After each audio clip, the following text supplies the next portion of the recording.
Hello, dear friends. This is Dr. Pramod P. Let's today discuss fixed point number system.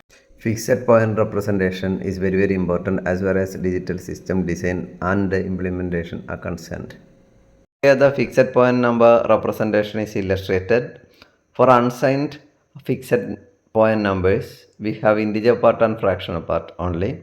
And for signed fixed point numbers, a number representation, we have sign one bit is there towards MSP part or most significant, that is representing sign, and usually 1 for negative number and 0 for positive number, and integer part followed by fractional part.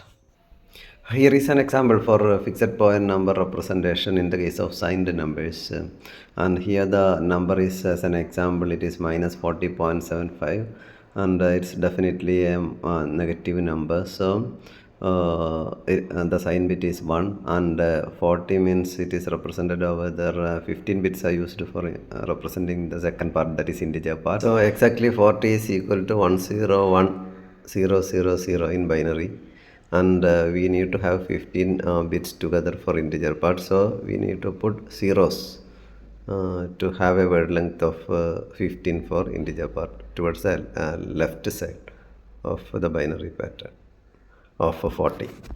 Then as far as the fractional part is concerned, it is 75. 75 means binary pattern is 1 1 only, but as far as the total word length is concerned, it is 32. So we divided it as 1, 15 and 16 as an example only. So definitely we will be able to find that part is having, that is fractional part is having a word length of 16. So we have only 1 1 over there. So the remaining around exactly 14 zeros we need to put to fill that part. Now fixed point number representation using one's complement. So the number, let's for an example be minus or negative 1.75. So let's have, in the previous example we had a word length of or bit width of 32, but here as an example let the word length be 8. So how will you be proceeding with the representation? We have 1 bit for sign, then 4 bits for the integer part, and the fractional part we have 3 bits. So it is 1.75 means it is basically its binary pattern is 1.11. 1.11 is the binary pattern. So 3 bit total 3 bits for fractional part. So it will be, after the fraction it will be 110. Then towards the integer part we have 4 bits. So it will be like 4 bit means we have only 1 over there. So we will put it as 0 0 0 1. Then plus 1.75 means the sign bit is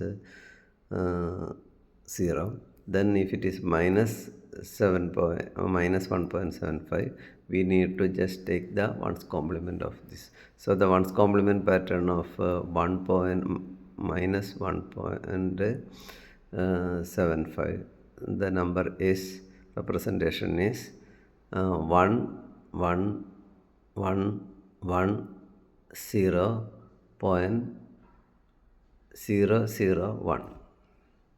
Here is an example for fixed number representation using 2's complement. So the same number minus 1.75, and what we need to do is take the 1's complement at first, then add 1 to that. So the bit pattern for the example previous example, that is minus 1.75, the corresponding 2's complement representation is 1.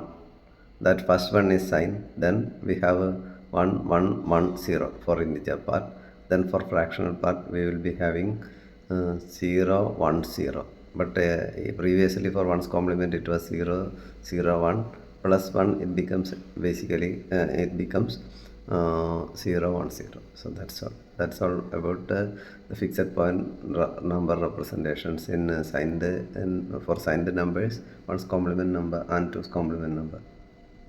The features of fixed point representation are shown over here. The position of the first feature is the position of radix point is fixed. Then due to the fixed radix point, the range of numbers that can be represented is limited. That is one of the limitation. And one more limitation is on the precision.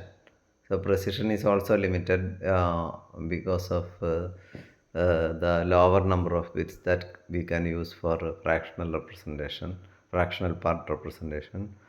Then fixed point arithmetic are faster and efficient. This is advantage basically in certain cases. For example, embedded systems and all uses fixed point representation, and in that case the memory required is usually limited. So this is very advantageous in that case.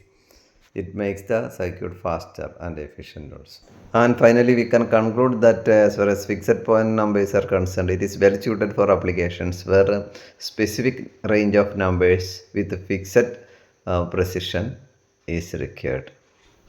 The disadvantages of fixed number systems are listed over here. Number one is lower precision, and number two is scaling issues, especially when we are going for multiplication and division, and inflexibility and limited range compared to floating point number systems.